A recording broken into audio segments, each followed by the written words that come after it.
속에 있어야 될 것 같은데. 어? 그렇지 않아요? 아니가 너무 아니 느끼한가? 아, 네네 네. 아니. 피디님 쪽에. 네. 예. 그 이쪽에 넣으니까 살짝 예. 뭔가 느끼하네요. 이쪽에 있는 게 좋을 것 같습니다. 이제 기말고사 시험 준비하시느라 바쁘시죠? 아 이제 아닌가? 과제를 이제 학생들한테 다 내줘가지고 네. 아 조금 여유 있으세요? 이제 과제물들이 이제 들어오고 나면은 바쁘겠죠. 예. 채점하고. 지금은 이제 그냥 음. 과제물을 내준 상태입니다.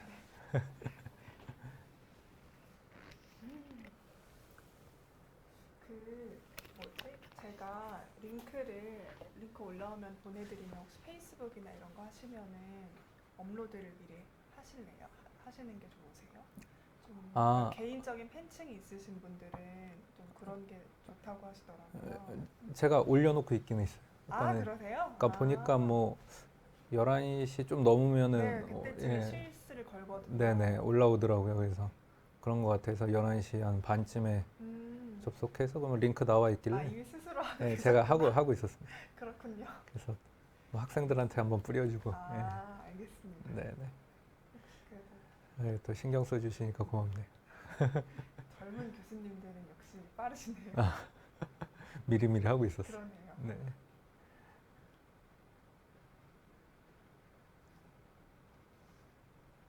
지금 마이크 테스트 한번 부탁드립니다. 네. 오프닝을 저번처럼 할까요? 여러분 안녕하세요. 쿠키 교수의 행복 심리학입니다. 네네네. 저는 진행을 맡은 PD 최희선이고요. 인지심리학자 이국희입니다. 네. 이렇게. 네. 그리고서 교수님 바로 교수님이 오늘 제가 준비한 주제는요 이렇게 나가셔도 좋을 것 같아요. 조금 더 스피디하게. 네네네. 그럼 저희 한번 해볼게요. 마이크 테스트. 네, 알겠습니다. 네, 여러분 안녕하세요. 쿠키 교수의 행복 심리학 시간입니다. 저는 진행을 맡은 PD 최희선이고요. 인지심리학자 이국희입니다. 네, 여러분 안녕하세요. 안녕하세요. 이게 나을까요? 아니면 그냥 인사하는 게 나을까요? 이렇게 하죠 뭐. 이렇게요? 이게 그러면 좀 이렇게 가까이 오시는 게 좋을 것 같아요. 이렇게 딱 네. 이렇게 아니면 약간 화면을 네, 화면을 화면을 네. 좀 이렇게 채우면 좋지 않을까요? 네, 알겠습니다. 화면 보면서. 선생님, 죄송하지만 살짝 의자를 살짝만 낮추시죠. 제 의자요? 맞추는 게 나을까요? 어디서 낮추? 아니, 거의 이러고 있을 텐데. 괜찮아요? 네, 그래도 괜찮을 것 같습니다. 네네. 그러면 이렇게. 막 엄청 이렇게 얼굴이 크시는 분들도 계셔서. 그럴 거면 좀 뒤로 미나요? 그쵸. 아. 뒤로 밀어야죠. 그렇구나. 네. 그렇게 하고 그래서 오늘 팬데믹 중에 더 행복에 대한 놀라운 정책 공개를 주제로 가져왔는데요. 그러면은 그럼 어떤 얘기를 하시는 건가요? 누가 행복한지 얘기해 주시는 건가요? 그러면 오늘 뭐 성격 가지고 얘기를 좀 해볼 거예요. 이렇게 이야기를 하면은 그러면 교수님은 뭐 외향적인가요? 네. 오케이. 이렇게 갈게요. 자연스럽네. 네. 예. 좋습니다. 그리고 또 그 PPT에 교수님 소개 코너가 하나 있으니까 그럼 또 까먹으실까봐 저희 세 번째 시간이니까 까먹으실까봐 한 번 더 소개를 해드립니다. 이러면서 말씀드릴게요. 오케이. 알겠습니다.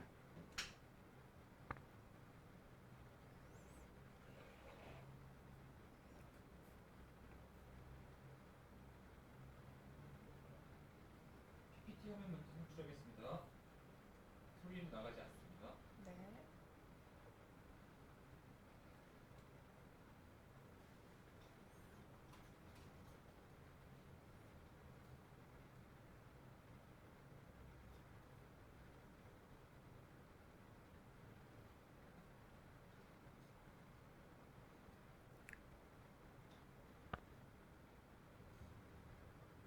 입수사인드려도 되겠습니까?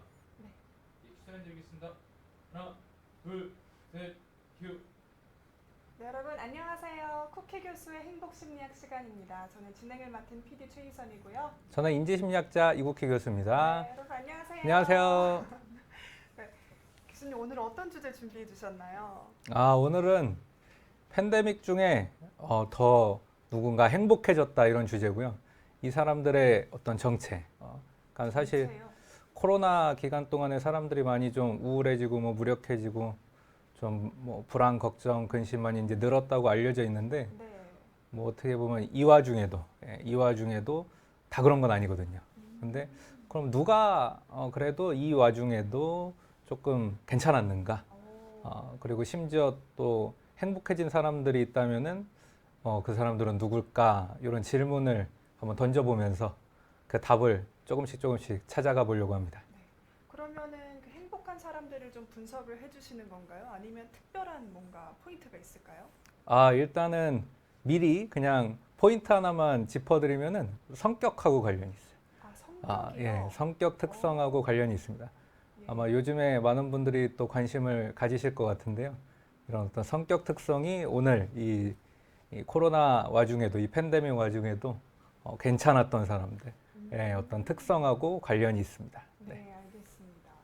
성격하면은 사실 가장 사람들이 생각을 하는 게 외향적인지 내향적인지잖아요. 그렇죠. 그럼 이 예. 질문을 좀 드려봐야 될 것 같은데 질문 드리기 전에 네. 김금숙님께서 들어와셔서 인사해 주셨거든요.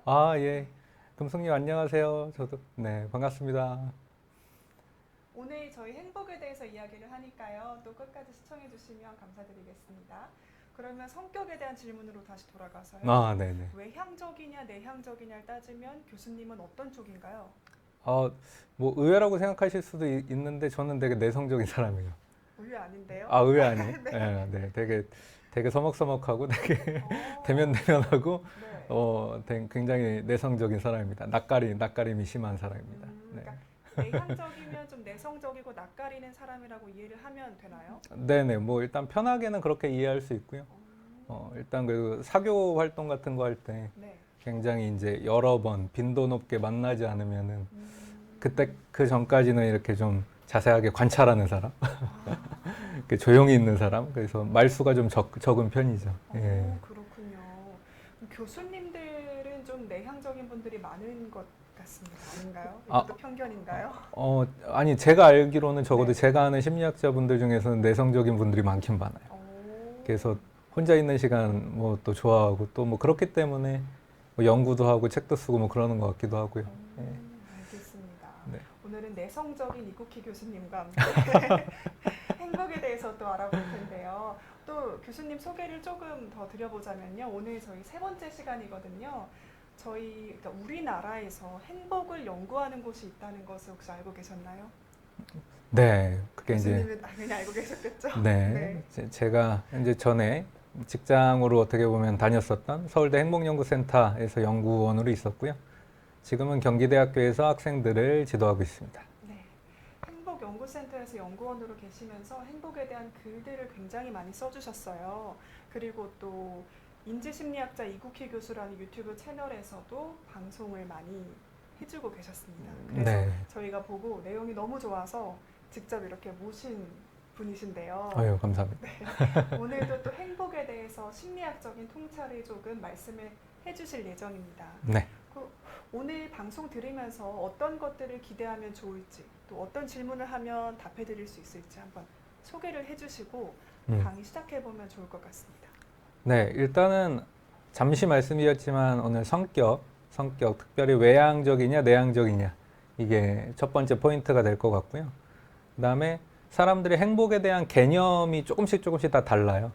근데 이제 이 조금씩 다른 개념들을 심리학자들이 4가지 종류로 정리하고 있는 게 있습니다. 그래서 그러면은 그 중에서는 나는 어떤 개념을 가지고 있었던 사람인가? 네. 그런 것도 한번 진단해 보시면서 또 강의를 들어보시고 질문거리 있으시면은 또 올려주시면은 답변 드리도록 하겠습니다. 알겠습니다. 그러면은 시작을 해볼까요? 네, 그러면은 출발을 해보겠습니다. 우리가 지금 코로나19 시대에 살고 있는데요.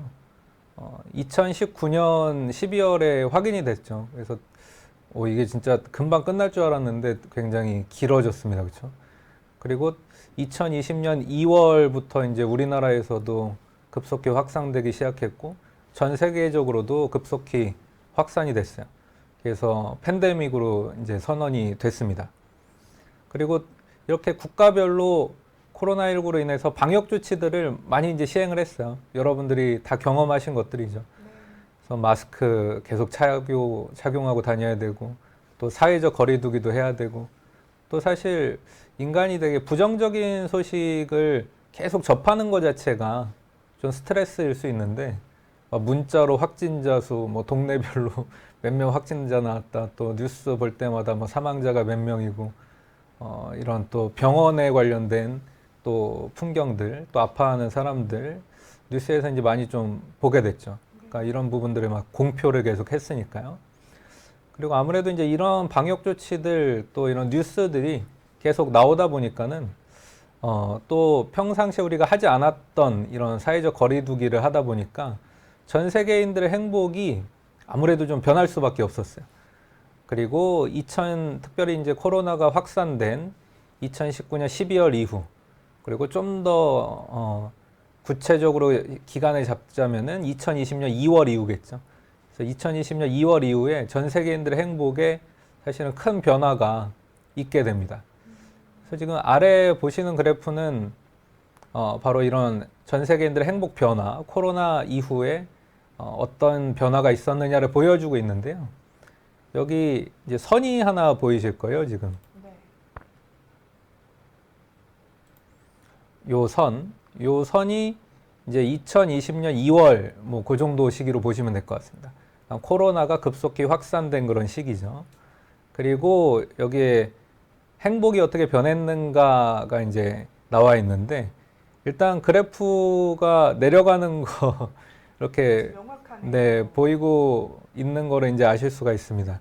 그리고 이거는 특별히 혹시 이제 지난 시간에 들으셨다면 기억하실 텐데, 세계 행복 보고서 네. 말씀해 주셨습니다. 세계 행복 보고서에서 전 세계인의 행복, 그리고 국가별 행복 순위를 도출하는데 기준으로 사용하는 그 어떻게 보면 설문지죠. 캔트릴 레더라는 부분을 기준으로 했을 때 다 이렇게 하락합니다.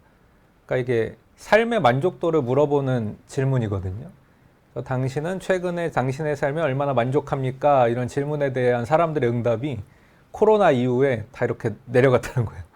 예, 다 지금 이렇게 하향세를 걷고 있습니다. 그럴 수밖에 없을 것 같았어요. 왜냐면 굉장히 많이 불안했잖아요. 네. 많이 불안도 하고 또 사람들도 못 만나고 그러니까 아무래도 좀 불행할 수밖에 없었나 이런 생각이 드는데요. 맞습니다. 그리고 또 사회적 거리두기 같은 걸 하면서 오늘 이제 성격에 관련된 얘기를 이제 한다 그랬잖아요. 근데 특별히 좀 아웃도어 활동을 즐기셨던 분들은 많이 이제 못하게 되고 하니까 그러네요. 그런 부분에서도 아마 좀 취미생활도 즐기지 못하시고 하니까 행복이 많이 하락했을 거다라고 우리가 많이 예상을 했는데, 네. 그 예상이 어떻게 보면은 적중했네요. 그렇죠, 적중한 거죠. 그래서 올해 세계 행복 보고서에 나온 이게 이제 그래프거든요. 그래서 올해 세계 행복 보고서에 코로나 시대 이후의 행복에 대해서 분석을 해보니까 아니나 다를까 이렇게 하락하는 모습을 보였고요. 바로 이제 옆에 있는 조그만 그래프는 여기 포지티브 에펙트, 그러니까 긍정 정서거든요. 그래서 긍정 정서 부분에 있어서도 일단 코로나 시대 이후에 아주 조금씩이지만 다 하락하는 모습을 역시 확인할 수가 있습니다. 그래서 요 그래프별로 보면은 지금 제가 가르치고 있는 요 점선은 즐거운 일이 많았는가, 또 어제 즐거운 일을 겪었습니까? 그 질문인데 겪지 않았다는 얘기죠. 경험하지 못했다는 얘기고, 또 요 그래프는 웃거나 미소 지을 일이 많았는가인데 잘 없었던 거고요. 또 여기는 하나가 좀 추가돼서 흥미로운 일을 배우거나 했습니까? 이런 질문인데 흥미로운 일을 이제 많이 역시 못했다는 응답들을 기록을 한 거죠. 그래서 지금 보시는 바와 같이 전 세계인의 행복은 코로나19 이후에 여러분들의 예상처럼 하락한 것을 우리가 확인할 수 있어요. 근데 이제 질문은 이거죠. 나는 좀 불행해진 것 같고, 좀 불안해진 것 같고, 걱정, 근심도 많아진 것 같고, 또 웃을 일, 또 호기심이 어떤 생기는 흥미있는 일 많이 못하고 있는 것 같은데, 왠지 내 옆집에 있는 사람은 좀 즐거워 보일 수도 있는 거예요. 그리고 내 주변의 친구들은 어떻게 보면 이 와중에도 여전히 좀 즐거워 보이는 친구들, 행복해 보이는 친구들이 있을 수도 있죠. 그래서 뭐 누구나 너무 당연하게 이 질문을 아마 하신 분들이 있을 겁니다. 이 전염병으로 인한, 팬데믹으로 인한 각종 방역 조치, 특별히 사회적 거리두기 조치 같은 것들이 정말 우리 모두를 불행하게 만든 걸까? 바로 이 질문이죠. 그러니까 이 와중에 정말 행복해지는 사람은 정말 과연 없을까? 모두가 불행해진 걸까? 이런 질문을 한번 던져볼 수가 있습니다.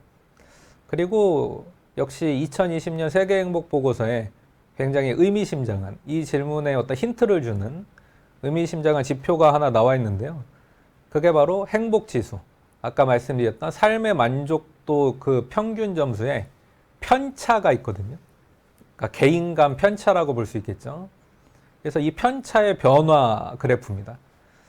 어떻게 보면은 어떤 뭐 반에서 국어 시험 같은 걸 봤다라고 했을 때 평균이 70점이더라도 그 편차가 있을 수 있잖아요. 그러니까 뭐 60점, 70점, 80점 이렇게 모여서 70점이 됐느냐, 아니면은 막 편차가 더 커서 막 50점, 뭐 70점, 그다음에 90점 이렇게 해서 70점이 됐느냐, 이거는 굉장히 좀 다르죠.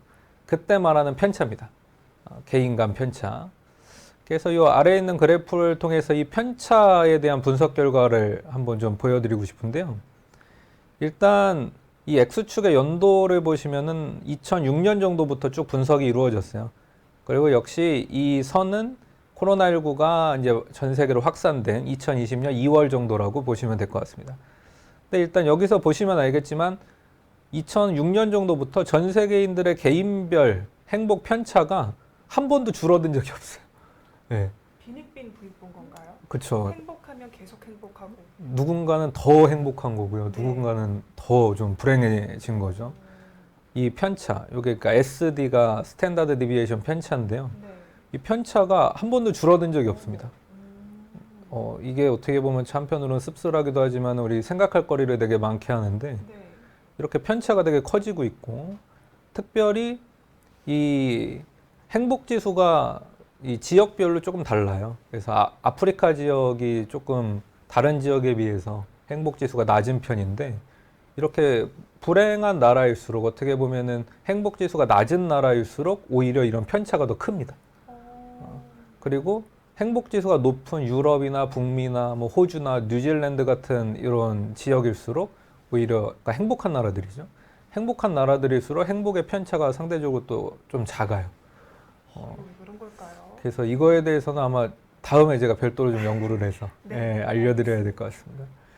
그리고 이렇게 행복 편차라는 게 있다는 것 자체가 아까 PD님 잠깐 언급하신 것처럼 약간 행복이 양극화된다는 얘기죠. 행복의 양극화가 지금 뭔가 좀 일어나고 있고요.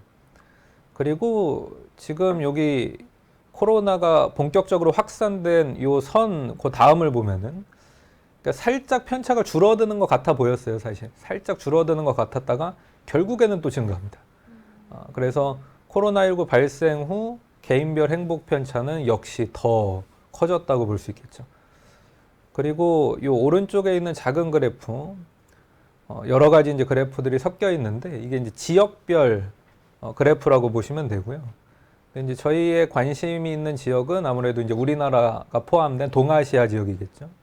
그래서 동아시아 지역이 지금 요 질 아래에 있는 점선입니다. 중국, 일본 포함한 건가요? 그렇죠. 중국, 일본, 이 동아시아, 우리나라 포함한 이 지역인데, 원래 이 동아시아 지역은 행복지수의 편차가 처음에 어떻게 보면 조사가 이루어진 이런 2006년 요 정도, 그러니까 2000년대 초반이죠. 이때는 편차가 그렇게 크지 않은 지역 중에 하나였어요. 근데 정말 어떤 일이 벌어진 것인지 이 동아시아 지역의 편차, 우리나라도 포함한 거죠. 역시 계속 높아집니다. 지금 제가 이렇게 가르치고 있는 것처럼 동아시아 지역의 어떤 이 행복의 양극화 편차폭이 제일 커요. 쭉 올라가다가 역시 코로나19를 만나게 되죠. 네. 그러면서 더 높아집니다. 살짝 내려오는 듯 했다가 결국엔 또 올라가요. 그래서 지금 요 위치에서 지금 마감이 된 거거든요. 그래서 이렇게 한국이 포함된 동아시아 지역은 이 코로나19 이후에 행복 편차가 좀 더 급격히 상승한 지역 중에 하나입니다. 그리고 이제 이거에 대해서 일단 오늘의 주제에 부합하게 해석을 한번 해보자면 한국인의 행복 편차도 역시 증가했던 얘기죠. 즉 코로나19로 인해서 대다수가 불행해졌다고 많이 이제 상상을 하고 예측을 하고 추론을 하지만은 그렇지 않은 사람들도 분명히 존재했다는 거예요. 그래서 이런 편차가 벌어진 거거든요. 네. 자, 그러면은 역시 이 오늘의 주제에 이제 계속 다가가고 있는데, 그럼 이 와중에 행복해진 한국 사람들은 도대체 누굴까요? 이 와중에 이 코로나19 중에서도 다른 사람들이 다 좀 걱정 근심도 많아지고 힘들어하는 이 순간에도 그냥 괜찮았다. 또는 심지어 더 행복해졌다. 이런 사람들이 있다는 얘기인데 이런 사람들은 누굴까? 그래서 바나나님이 지금 네네. 코로나 때문에 경제 편차 심해져서 그런 것 같다고 하는데 네네. 돈도 약간 영향 있지 않을까요? 이거에 영향을 무시할 수 없을 겁니다. 네. 아마도 이제 이런 부분에 대해서 연구들이 당연히 나오고 있을 것 같은데요.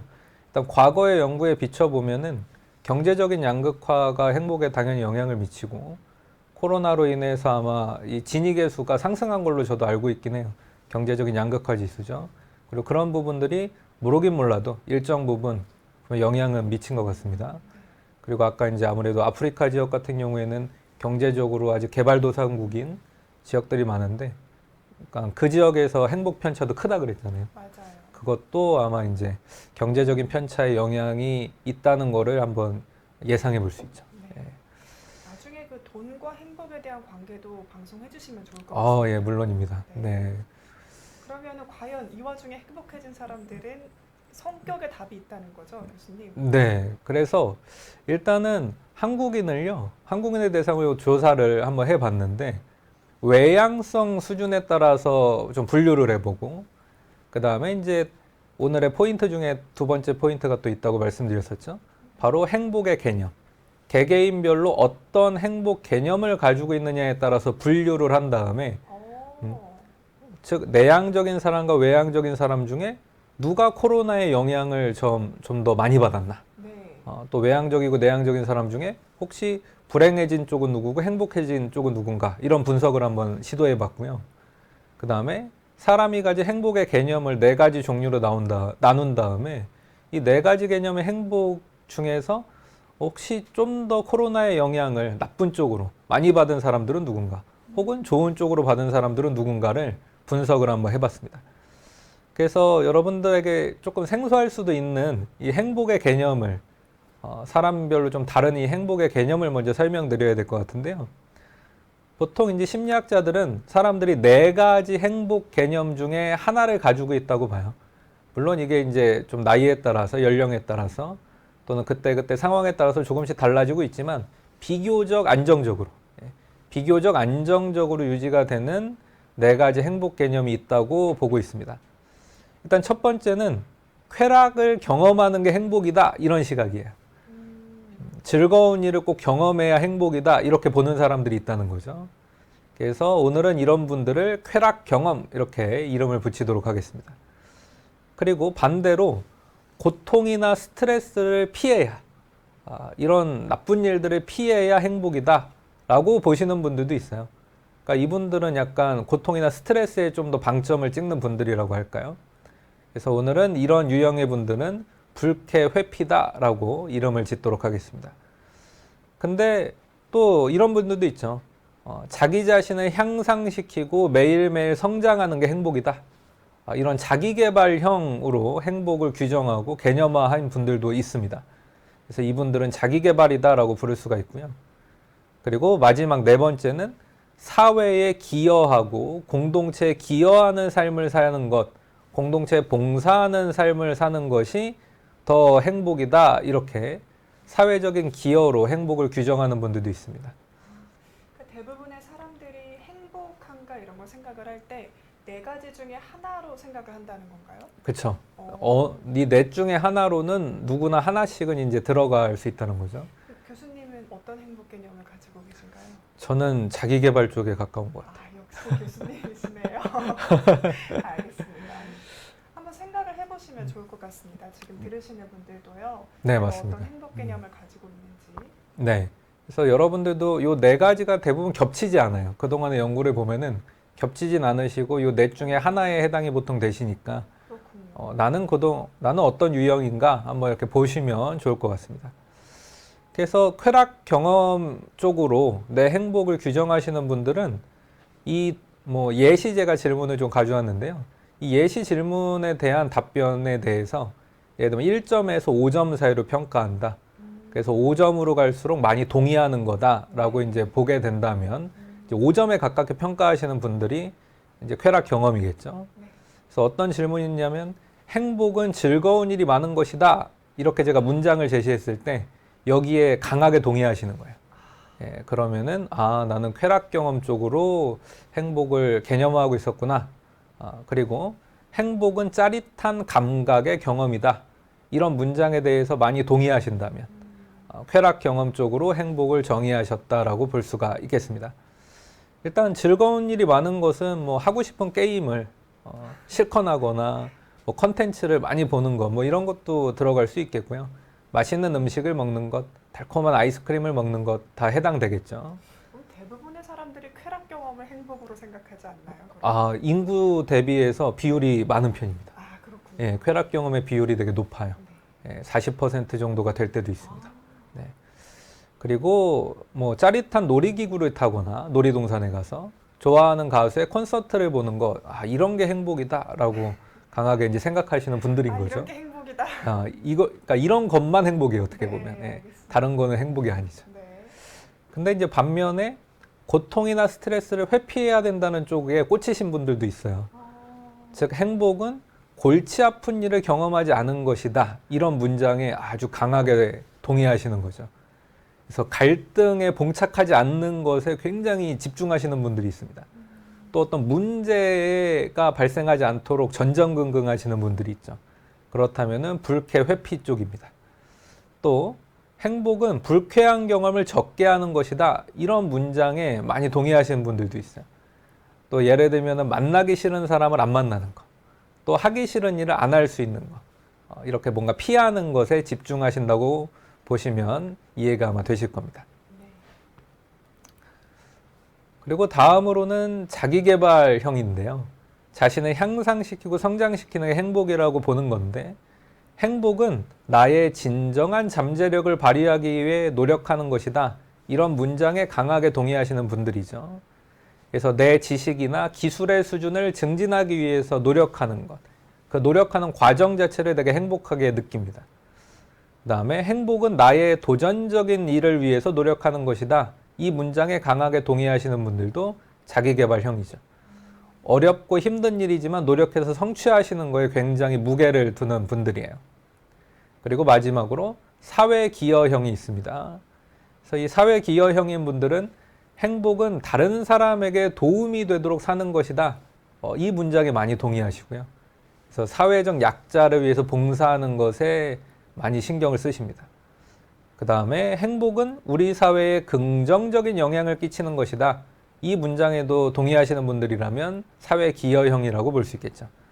누군가의 롤모델이 될 수 있도록, 모범이 되는 사람으로 살 수 있도록 아주 모범적인 시민으로 사는 것에 집중하시는 분들입니다. 그리고 혹시 지난 시간 걸 기억하시는 분들이 있을지 모르겠지만 이 앞에서 살펴본 쾌락 경험과 불쾌 회피는요, 일종의 이제 감정적인 웰빙에 해당한다고 볼 수 있어요. 감정적인 웰빙에 집중하시는 분들이라고 볼 수 있겠고, 자기계발과 사회기여는 유다이모니아, 의미주의적인 행복에 집중하는 것이다 라고 볼 수가 있겠습니다. 자, 그 다음에 이제 외향성을 측정했던 거거든요. 외향성은 빅5 성격 측정 검사라는 게 있습니다. 그래서 이 빅5 성격 측정 검사에서 외향성 항목을 이제 질문으로 사용한 건데요. 혹시 이제 빅5에 대해서 좀 잘 모르시는 분들이 있을지도 모르기 때문에 설명을 드리자면 오션이라는 약자로 보통 불러요. 그래서 오션, 이 앞글자 하나씩을 따서 이제 말을 만든 건데, 이 OCEAN이 다 하나씩의 성격 특성을 의미합니다. 그래서 O는 오픈니스, 경험에 대한 개방성을 의미하고요. 그러니까 뭔가 새로운 상품이 나왔을 때 빨리 구입하시는 이 얼리 어댑터 분들이 있죠. 그런 분들은 이제 오픈니스가 높으신 분들이라고 볼 수 있어요. 그 다음에 컨셔셔스니스, 그러니까 이건 성실함 뭐 이렇게도 번역하고 꼼꼼함 이렇게도 번역하는데, 굉장히 계획적이고 지각하지 않고 뭐 결석하지 않고, 제가 어떻게 보면 수업할 때 늘 뭐 한 10분 전에 와서 일찌감치 와서 앉아 있고 어떻게 보면 그런 학생들이죠. 그 다음에 이제 오늘의 어떻게 보면 주인공 E, 이제 엑스트로 버전인데, 이게 외향적이냐 내향적이냐를 의미합니다. 그리고 이거는 조금 이따 다시 설명드리고요. 그다음에 A는 어그리어블리스, 뭔가 관대함이라고도 할 수 있고 친화성이라고도 불리는 영역인데, 여러분들이 혹시 이타성, 공감 이런 얘기를 많이 하신다면은 이 어그리어블리스가 좀 높다고 볼 수 있겠죠. 그리고 마지막으로는 이제 신경증 성향이 있어요. 그래서 신경증 성향은 다른 말로는 이모셔널 스터빌리티라는 말을 쓰는데요. 감정적인 안정성을 의미합니다. 그래서 감정적인 안정감이 떨어지면은 신경증 성향, 뉴라티시즘은 높은 거라고 볼 수 있어요. 그러니까 분노 조절을 잘 못한다거나 어떻게 보면은 이 우울증을 빨리 떨쳐버리지 못한다거나 감정의 업앤다운이 굉장히 심하다라고 한다면은 이 신경증 성향이 높은 것이고 감정적인 안정성은 낮다고 볼 수 있죠. 자, 이게 이제 빅5 성격 검사인데요. 이 중에서 외향성만 사용을 한 겁니다. 그래서 외향성을 알아보는 질문의 대표적인 질문은 두 가지를 뽑을 수가 있는데 여러분들도 한번 역시 응답을 한번 해보세요. 5점, 1점에서 5점 사이로 하시면 되고요. 5점으로 갈수록 매우 그렇답니다. 많이 동의하시는 거예요. 그래서 나는 모임에서 분위기를 주도하는 인물이다. 그래서 첫 번째 질문이 나는 모임에서 분위기를 주도하는 인물이다. 네. 두 번째는요? 자, 그리고 나는 사교 모임에서 여러 다른 사람과 이야기를 나눈다. 사교 모임이라면 그냥 뭐 대학생 때 회식 이런 거 생각하면 되나요? 네, MT도 있을 수 있고요. 또는 뭐 OT도 있을 수 있고요. 네. 또는 이제 동아리 모임 이제 이런 것들. 또 이제 조금 더 뭐 어른이 돼서는 어떤 스포츠 모임 같은 것도 있을 수 있겠죠. 이런 부분에서 분위기를 주도하는 사람이다. 많이 동의하신다면은 좀 외향적인 거고요. 예. 네, 저는 분위기를 주도하는 사람이 아닙니다. 저도 전혀 아닌데요. 내성적이신 거죠, 그러면. 예, 굉장히 이제 어떻게 보면은 가만히 있는 편이죠, 조용히. 그쵸. 저기 구석에서 네. 가만히 있고 일로 와봐 이러면 나 왜?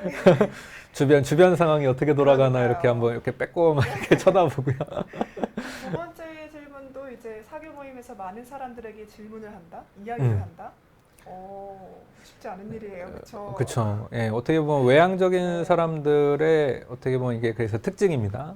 그래서 어색해하지 않고 잘 말을 건다고 볼 수 있어요. 그런 사람들이 있어요. 네네. 굉장히 막 그럼요. 저희가 막 리트리버라고도 하잖아요. 막 가가지고 여기도 말 걸고 저기도 말 걸고 네네네. 그렇게 하시는 분들이 있는 반면에 이제 그렇죠. 그쵸. 이제 그렇게 이제 다가왔을 때 물론 이제 말해주긴 하지만 그렇죠. 왜 이렇게 갑자기 친해지려고 하지? 이렇게 이제 네. 하는 분들도 있습니다. 그렇다면은 이 외향성 점수가 낮은 사람, 내성적인 사람이라고 볼 수 있겠죠. 네. 그래서 요거에 초점을 맞춘 겁니다. 자, 그러면 왜 행복 개념과 특별히 이제 외향성에 집중을 해서 이 코로나19 이후에 한국인의 행복이 과연 올라갔는지 떨어졌는지 이런 걸 분석을 했을까? 네. 이렇게 그래도 한번 짚고 넘어갈 필요가 있을 것 같은데요. 그러니까 왜 하필 외향성과 코로나19 이후 한국인의 행복을 비교한 연구를 했냐? 그렇죠. 이거죠? 예, 그리고 이제 하나 추가하자면 왜 굳이 또 행복 개념을 받냐? 알겠습니다. 다양한 심리학적 개념들이 더 많이 있을 텐데 왜 꼭 이 두 개를 집어서 했느냐? 요게 이제 해결되지 않으면은 또 뒤에 분석 결과가 잘 이해가 되지 않으실 수 있기 때문에 설명을 좀 드리면은 일단 직관적인 이유가 있어요. 사회적 거리두기 방역 조치의 영향 이런 걸 예상해 봤을 때 아무래도 이 쾌락주의적인 행복, 쾌락주의적인 행복을 추구하셨던 분들, 즉 이 불쾌를 회피하거나 쾌락을 경험하는 게 행복이다. 이렇게 정의하셨던 분들은 코로나19로 인해서 아무래도 쾌락을 경험하기가 어려워졌고 또 코로나19라는 이 전염병 상황 자체가 불쾌를 회피하기가 어려워진 상황이잖아요. 네. 그래서 아무래도 행복이 안 좋은 쪽으로 가지 않았을까라는 예측이 가능하기 때문입니다. 그래서 이제 행복 개념에 주목을 한 거고요. 네. 그 다음에 역시 사회적 거리두기 조치로 인해서 외향적인 사람들, 사회적 상호작용을 막 선호해서 하고 모임에서 분위기를 주도해야 되고 사교 모임에서 여러 사람들과 대화를 나누고 이렇게 해야 되고 했는데 네. 좀 수다도 떨고 같이 스포츠 활동도 즐기고 이렇게 해야 되는데 아무것도 못하게 됐잖아요. 예. 물론 지금은 조금씩 이제 풀리고 있지만 아무것도 못한 게 한 2년 정도가 이어졌기 때문에 아무래도 이분들이 좀 더 힘들어하지 않았을까? 이런 예상을 이제 역시 직관적으로 한번 해볼 수가 있죠. 그러니까 외향적인 사람이 불행해졌을 것이다라고 가정을 하고 연구를 시작한 거네요. 그렇죠. 그 다음에 쾌락주의적으로 행복을 정의하시는 분들이 네. 왠지 불행해졌을 거다라는 과학적인 가설이 있었던 겁니다. 결과가 너무 궁금한데요. 네, 그럼 근데 보통 이런 심리학 연구들은 반전이 있잖아요. 네네. 그럼 혹시 내향적인 사람들이 더 불행했나요? 아, 살펴보시죠. 네, 네. 알겠습니다. 여러분들의 어떤 상식. 예. 그러니까 보통은 외향적인 사람들이 평상시에는 더 행복하거든요. 네. 내성적인 사람들이 약간 조금 처지는 경향이 있고. 근데 그런 여러분들의 상식에서 반전이 있는지 알겠습니다. 아니면은 이 과학적 가설에서 반전이 있는지 이제 개봉박도 하겠습니다. 네. 일단 첫 번째 결과인데요. 사람들이 이 코로나19 기간 동안에 그러니까 코로나19가 본격적으로 확산되기 전과 후를 비교한 겁니다. 네. 전과 후를 비교했을 때 그 전보다 내가 몰입을 더 잘하게 됐는지 아니 못하게 됐는지 일단 이걸 한번 물어봤어요. 그러니까 약간 다른 말로 하면은 인지적인 효율이라고 볼 수 있겠죠. 네. 얼마나 내가 과업을 생산성 있게 수행하게 됐느냐 아니면 코로나19 이후에 생산성이 많이 저하됐느냐. 예. 일단 그 측면에서 좀 살펴봤는데 그러니까 원활하게 과업을 잘 시작한 사람 어떻게 보면 인지적 효율이 높은 거고요. 과업 수행 중에 집중을 잘하고 과업 수행하는 중에 환경을 잘 통제한 사람이라면은 과업에 집중을 잘한 것이고 생산성이 있었던 것인데 이게 외향성이냐 내향성이냐에 따라서 코로나19 전후에 좀 달라졌습니다. 일단 요 제일 끝에 있는 전체 결과를 먼저 좀 보여드리자면요. 네. 여기 하얀색 막대가 외향적인 사람들이거든요. 그리고 검정색 막대 그래프가 예, 하얀색이 내성적인 사람들이고 검정색 막대가 외향적인 사람들인데 네. 지금 보시면 알겠지만 외향적인 분들은 코로나19 후에 집중력이 떨어진다고 응답했습니다. 코로나19에 내가 일하는 것, 과업을 하는 부분에 있어서 생산성이 떨어진다. 이렇게 응답을 하신 거예요. 근데 내성적인 분들은 큰 영향을 받지 않았어요. 그러네요. 예, 별 차이가 없습니다. 그러니까 어떻게 보면 일단 여기서는 여러분들이 보통 이제 대중적으로 가지고 있는 외향적인 사람들이 좀 더 행복하다는 것에 반전이 일단 한번 있는 거죠. 네. 그래서 근데 이거는 좀 이해가 돼요. 왜냐면은 코로나19 터지고 재택으로 많이 돌렸잖아요. 내향적인 사람들은 거의 너무 좋았거든요. 맞습니다. 내성적인 사람들은 늘 집에 있는 걸 늘 좋아했는데 그러니까요. 집에서 네. 일을 할 수 있어. 마침 잘 됐다. 집중이 너무 잘 되는구나. 그러니까요. 이렇게 이제 돼서 사실 큰 차이가 없었던 거죠. 네. 직장에 가서 일을 하나 집에서 일을 하나 영향이 없었던 겁니다. 근데 외향적인 분들은 좀 타격이 있었어요. 답답했나 보네요. 뭔가 집중이 안 되고 네. 일을 그냥 시작을 못 한 겁니다. 과업을 원활하게 시작하는 것조차 어려웠던 거예요. 그러니까 마음이 좀 싱숭생숭했다고도 볼 수 있죠. 마음을 잡아서 어떤 과업을 시작해야 되는데 마음의 준비가 늘 좀 안 되는 경향도 있었다고 볼 수 있겠습니다. 그리고 일단 이건 이제 큰 틀에서 성격 특성에서 이제 분류를 한 건데 우리가 행복 개념도 한번 살펴봤었잖아요. 맞아요. 이제 이 행복 개념과 또 이 성격 특성을 합쳐서 결과를 좀 분리해서 살펴보도록 하겠습니다. 먼저 행복은 쾌락을 경험하는 것이다. 즐거운 일 경험해야 된다. 이렇게 보셨던 분들 중에서도 외향적인 분들의 이 집중력, 생산성이 더 많이 떨어졌어요. 그리고 행복을 쾌락 경험으로 정의를 했지만 내성적인 분들은 역시 그렇게 떨어지진 않았습니다.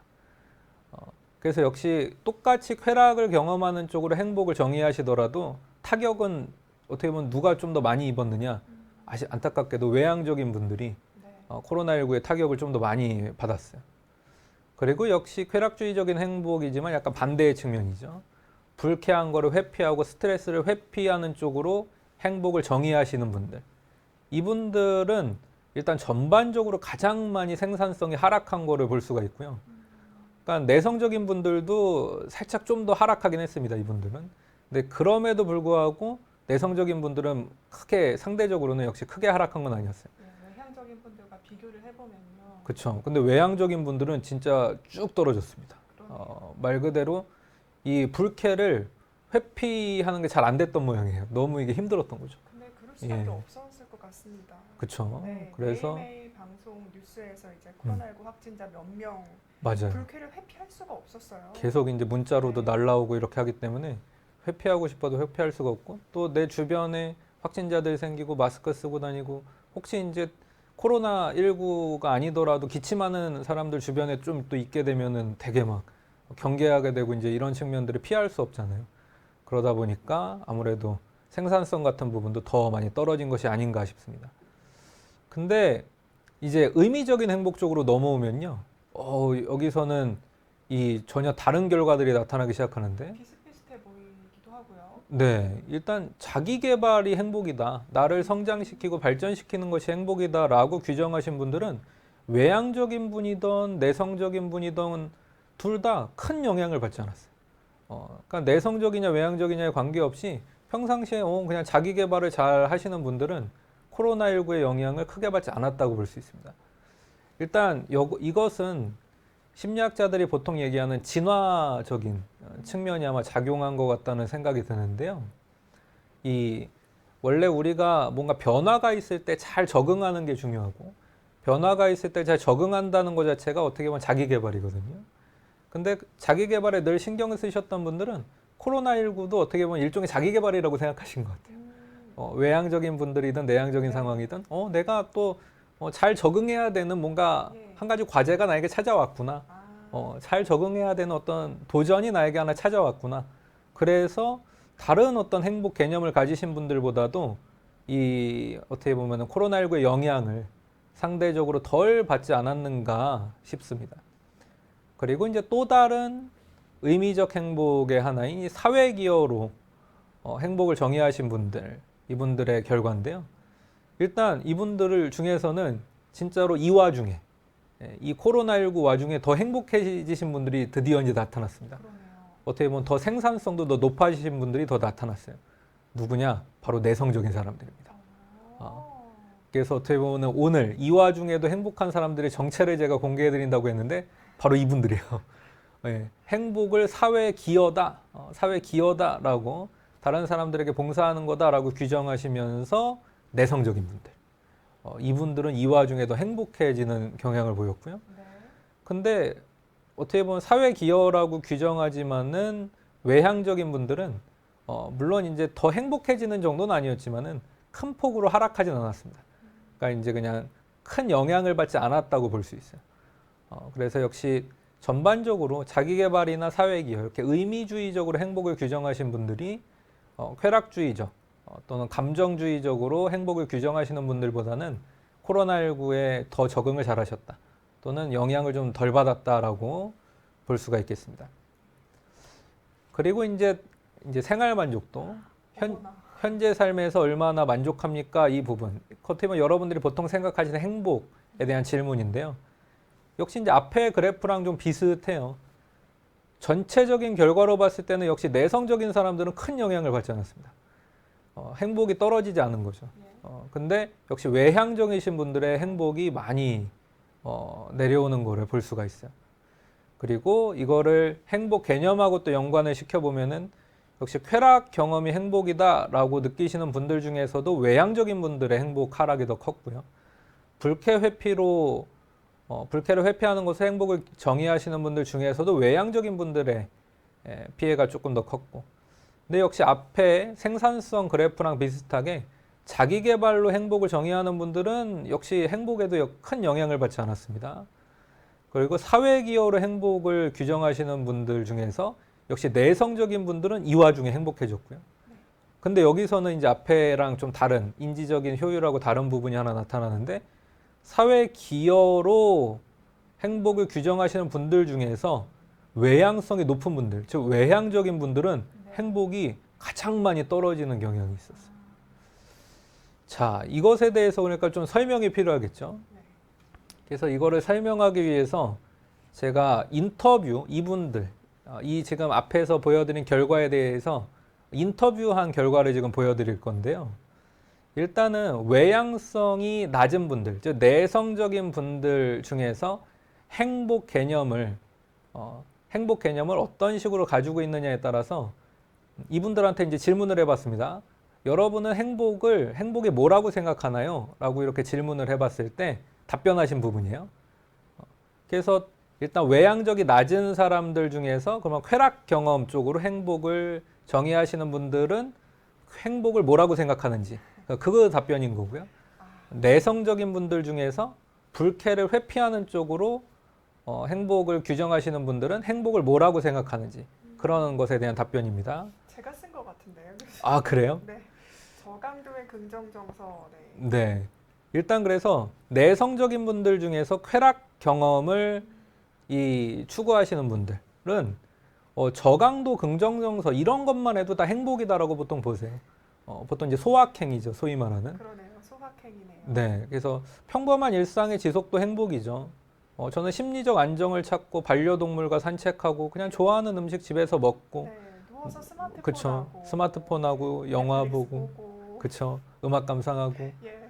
네. 심지어 이 응답이 저는 가장 좋았는데 택배받기 이렇게 또 요게 이제 괄호하고 이제 주문 앱에서 어플리케이션을 해서 음식 네. 주문받기 이런 것들 너무 좋아요. 이런 것들도 행복이라고 여기신 거예요. 네.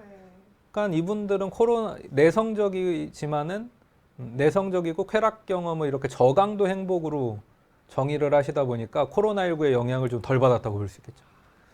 그리고 불쾌 회피 쪽으로 정의하시는 분들 중에서도 내성적인 분들은요, 코로나19의 영향을 아무래도 덜 받을 수밖에 없었다는 걸 알 수가 있습니다. 네. 왜냐하면 이분들은 누군가 나를 지적하거나 비꼬거나 시비 거는 거를 피하고 싶어요. 오. 근데 코로나 때문에 집에만 있었잖아요. 너무 좋았어요. 너무 좋았던 거죠. 누가 내 뭐 몸매를 지적하지도 않고 외모를 지적하지도 않고 말투를 지적하지도 않아요. 네. 또 이 불쾌를 회피하시려는 분들은 따돌림 당하는 거 이런 거 되게 싫어하시는데 그럴 일이 없잖아요. 그렇죠. 예, 그러니까 코로나19 때 오히려 괜찮았던 겁니다. 또 하고 싶은 일 안 해도 되고 네. 좋아하는 사람이 나에게 상처 주는 상황도 피할 수 있고 억지로 회식하면서 막 이렇게 이 상사분들에게 잘 보이기 위해서 막 이렇게 억지 웃음 이렇게 억지 웃음 안 해도 되고요. 지금 억지 웃음 아닌가요? 네, 좀 연기해봤습니다. 억지 웃음을. 자, 그다음에 이상한 사람하고도 안 마주칠 수 있어요. 네. 예, 그러니까는 너무 좋았던 거죠. 그러니까 이게 내향적인 사람들이 정의하는 행복이라는 거죠. 맞습니다. 네. 네. 그리고 내향적이면서 자기 개발을 쪽으로 생각하시는 분들은요, 그냥 책 읽는 거. 집에서 책 읽을 수 있잖아요. 너무 좋은 거예요. 단점 고치고 또 자아 성찰의 시간을 가지고 예. 뭔가 같은 실수 반복하지 않고 뭐 성숙한 인성을 가지고 매일매일 꾸준히 원하는 활동하고 운동하고 이런 거를 행복이라고 규정하는데 집에서 너무 잘할 수 있었던 거죠. 그러니까요. 그러니까 코로나19의 영향을 역시 많이 안 받은 겁니다. 또 이제 이게 또 이제 중요한데 내성적이면서 사회에 기여하는 거를 행복이라고 생각하시는 분들은 네. 되게 약간 소소한 것도 사회 기여다라고 규정하시는 편이에요. 소소한 거. 그리고서 주변 사람들을 행복하게 하는 거. 어떻게 보면 코로나19 상황에서 마스크 잘 쓰고 다니는 거. 이런 것만 해도 난 사회에 기여하고 있다라고 개념화 시키거든요. 네. 그러니까 너무 행복한 거죠. 마스크만 잘 쓰고 다녀도 나는 사회에 기여하고 있으니까. 그리고 벼스에서 자리를 양보하는 거, 주변 사람들에게 피해 주지 않는 거, 쓰레기 줍는 거. 이런 거 코로나19 상황에서도 얼마든지 할 수 있는 봉사잖아요. 네. 그러니까 이분들은 행복이 낮아지지 않고 심지어 더 행복해진 거예요. 그러니까 이 그래프에서 사회 기여를 행복으로 정의한 사람들 중에서도 내향적인 사람들이 네, 행복했잖아요. 맞습니다. 딱 이런 삶을 살 수 있었기 때문이었던 거네요. 그렇죠. 이런 삶에 너무 부합하게 됐던 거죠. 그러네요. 초코바나나님께서 저도 지하철에서 어르신들 계단에서 짐 들어드리는 것도 굉장히 뿌듯하더라고요. 오, 예. 네. 코로나19에 잘 적응하신 분인 것 같습니다. 네, 누워서 스마트폰 제일인 건 맞습니다. 맞아요. 그리고 본다님은 오늘 보니까 확실히 저는 외향적이네요 라고도 질문 주셨고요. 그리고 교수님 덕분에 또 오늘 확실하게 내 행복에 대해서 알게 되었다고 댓글도 남겨주셨습니다. 너무 감사합니다. 네. 네, 앞으로도 계속 많이 봐주세요. 네. 네, 그러면 좀 이어가 보겠습니다. 이제 외향적인 분들은 행복을 뭐라고 생각하는지 그게 남아 있는데요. 일단 외향적이면서 쾌락 경험을 행복이라고 생각하시는 분들은 일단 굉장히 고강도 행복을 추구합니다. 그러니까 이분들은 코로나19 때 약간 힘들 수밖에 없었던 거죠. 그러네요. 왜냐하면은 놀이공원 가야 되는데 못 가잖아요. 그렇죠. 친구랑 놀아야 되는데 못 놀고, 그렇죠. 스포츠 즐겨야 되는데 못 즐기고요. 친구랑 수다 만나서 이게 전화 통화, 화상 통화로는 해결이 안 돼요. 만나서 얘기해야 되거든요. 그러니까요. 근데 만나서 얘기 못 하니까 막 속 아프죠. 속이 쓰리고. 여행도 못 갔죠. 흥미로운 공연 정말 다 취소되지 않았습니까? 뼛속까지 짜릿한 경험 할 수가 없어요. 막 금유타기 이런 걸 할 수가 없습니다. 네. 그리고 불쾌를 회피하는 쪽의 정의도요. 약간 좀 아까 내성적인 분들하고는 좀 달라요. 친구와 기쁨을 공유할 수 없는 상황을 피하기. 근데 이 공유할 수 없는 상황을 피하지 못하죠. 공유할 수 없는 상황 자체가 불쾌하다고 생각을 하는 거군요. 네네. 그리고 질병이나 전염병 창궐을 피해야 되는데 못 피했고요. 그렇죠. 또 경제적 궁핍, 아까 이제 초코바나나님도 지적해 주신 거나 이게 인터뷰 내용이 일치하는 것 같은데 네. 예, 이거를 좀 피하기가 어려웠던 분들도 분명히 있었던 겁니다. 그리고 요 쉽게 질리는 활동을 피해야 되는데 집에만 있으니까 다 질리잖아요. 예. 그리고 추진하던 일이 의도치 않게 중단되는 일을 피하고 싶은데 못 피한 거예요. 여행을 계획을 세워놨는데 다 취소되고 뭔가 영화 티켓팅을 해놨는데 취소되고 공연 티켓팅을 해놨는데 취소될 수밖에 없었던 거죠. 그래서 아무래도 더 힘들어졌던 것 같습니다. 그리고 외향성이 높은 분들 중에서 자기 개발하시는 분들은 코로나의 영향을 그래도 덜 받은 편이에요. 예, 주변의 인정을 받는 것, 목적을 달성하는 것, 실수를 줄이는 것, 가치관에 대해서 다시 생각해보고 자격증을 취득하고 롤모델 같이 되고 학업성 지도를 올리는 것, 외향적인 분들이 추구하는 자기 개발은 사실은 이런 건데 할 수 있었거든요. 그래도. 예, 또 오히려 이런 기회에 자격증을 취득하거나 어떤 점수를 올리신 분들 있습니다. 제 수업 듣는 학생들 중에서도 있고요. 네. 그래서 자기 개발은 이 성격 특성에 관계없이 코로나의 영향을 역시 크게 안 받은 것 같아요. 근데 아까 이제 가장 행복이 많이 떨어졌던 게 외향적이면서 사회 기여를 행복이라고 규정하시는 분들이었잖아요. 그렇죠. 이분들께서 잘 살펴볼 필요가 있는데 네.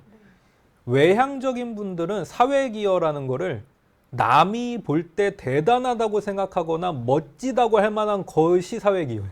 아까 히어로 같은 일을 했을 때 사회에 기여한다. 그렇죠. 방송에 한번 나와줘야 되는 거죠. 예. 근데 못 하잖아요. 그러니까는 이게 지금 힘들었던 겁니다. 그리고 누군가 나를 본받고 싶다고 생각할 정도로 막 희생해야 돼요. 와, 저 사람 대단하다 막 박수 쳐줘야 됩니다. 근데 그럴 기회가 없었던 거죠. 또 뛰어난 업적을 보여야 되는데 그럴 기회가 잘 없었고 엄청난 발명을 해야 되는데 그럴 기회가 없었고요. 또 국가를 위해서만 헌신하고 싶은데 그럴 기회가 잘 없었고. 그러니까 아까 내성적이면서 사회적 기여를 생각하시는 분들은 마스크만 잘 쓰고 다녀도 난 기여하는 거야 라고 했던 거에 비교하면 너무 다르죠. 그러네요. 예, 너무 다릅니다.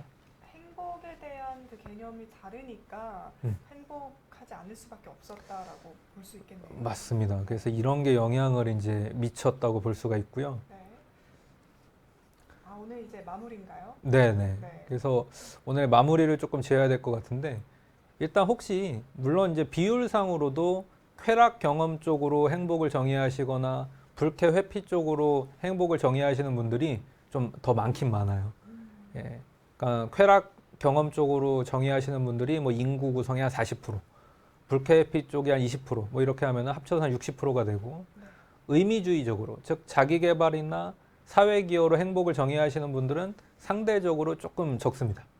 상대적으로 조금 적은데 40% 정도밖에 안 되는데 앞으로는 또 이 전염병 같은 부분이 앞으로도 뭐 또 있을 거다라고 예측하는 사람들도 있잖아요. 뭐 빌 게이츠 같은 분들도 예측을 하고 그래서 우리가 앞으로는 행복에 대한 개념을 쾌락주의적인 것보다는 조금 의미주의적으로 가는 게 이런 어떤 새로운 상황에 적응하고 하는 것에는 좀 더 좋지 않을까. 네. 이런 인사이트를 한번 던져보고요.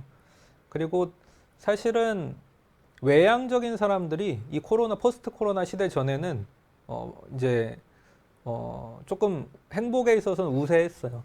그리고 조금 속된 말로 내성적인 사람들 약간 깔보고 무시하고 이런 경향도 없지 않아 있었습니다. 네. 왜냐하면 본인들이 더 행복하니까요, 사실. 실제로 그랬고. 네. 또 더 사교적이고. 근데 이러한 추세가 포스트 코로나 시대 이후로는 조금 역전될 수 있어요. 이게 무슨 말이냐면은 내성적인 사람들이 시대가 올 수도 있다는 얘기죠. 그래서 원래 그동안에는 내향적인 사람들이 외향적인 척 하는 경우들도 사실 많았습니다. 그렇죠. 또 대표적인 어떤 방송인들 중에서는 아마 유재석 씨도 그런 걸로 네. 알고 있긴 한데 뭐 그런 것처럼 이제 그게 반대가 될 수도 있다는 거예요. 이런 상황에 더 잘 적응하고 어려움을 잘 극복하기 위해서는 앞으로는 외향적인 분들이 내성적인 척 해야 될 수도 있을지도 모르겠습니다. 그래서 아마 뭐 사자성어로 얘기하자면은 앞으로는 외유내강 하는 것이 좀 더 계속 중요해지지 않을까. 네. 그래서 내향적인 사람들이 단순히 그냥 수줍음 많이 타고 부끄러움을 많이 타는 이런 사람들이 아니라 내공 있는 사람들 아마 이렇게 인식되는 그런 시대가 올지도 모르겠습니다. 네, 그래서 오늘은 이렇게 좀 준비를 해서 말씀을 드렸습니다. 네. 근데 이게 외향이랑 내향에 대해서 얘기를 나눠 보니까 조금 아쉬운 게 좀 있어요. 궁금한 게 있거든요. 이게 혹시 유전인지 혹은 살다가 바뀔 수도 있는지 뭐 이런 것도 궁금하고요. 네네. 그리고 아까 내향적인 사람이 오히려 내강이라고 했는데 네네네. 내강이라고 했는데 외향적인 사람도 내강일 수 있지 않을까? 그렇죠. 등등 너무 네네. 궁금한 게 많으니까요. 성격에 대한 것도 다음 시간에 또 네네. 설명해 주시면 너무 감사드릴 것 같습니다. 이게 이제 워낙 큰 주제이기 때문에 맞아요. 별도로 다뤄야 될 것 네, 같습니다. 알겠습니다. 음. 그러면 오늘 저희 준비한 라이브는 여기서 마무리를 해야 될 것 같고요. 교수님, 저희 다음 주는 어떤 주제로 하나요? 네, 여러분들이 이제 행복하면은 행복이라는 어떤 특별한 단어를 많이 떠올리시는 경향이 있는데 행복이 꼭 그런 특별한 단어가 아니거든요. 그래서 우리가 행복이라는 단어가 아니고도 행복이라고 부를 수 있는 것들 이렇게 좀 살펴볼 생각이고요. 예.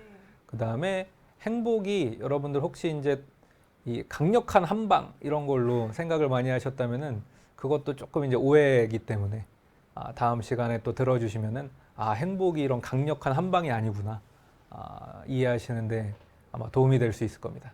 또 네. 다음 시간엔 그럼 행복의 또 다른 개념에 대해서 한번 다루어 보는 걸로 하고요. 네. 오늘 또 많이 시청해 주셔서 감사드립니다. 맘준이 준영님 교수님 강의 잘 듣고 있다고 좋은 말씀 감사하다고 남겨주셨습니다. 네, 감사합니다. 네, 초코바나나님 오늘 너무 즐거우셨으니 다행입니다. 그러면 저희 오늘 준비한 라이브는 여기서 마무리하도록 하겠습니다.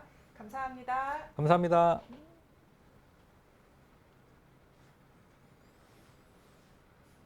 수고하셨습니다. 네, 네. 수고 많으셨습니다.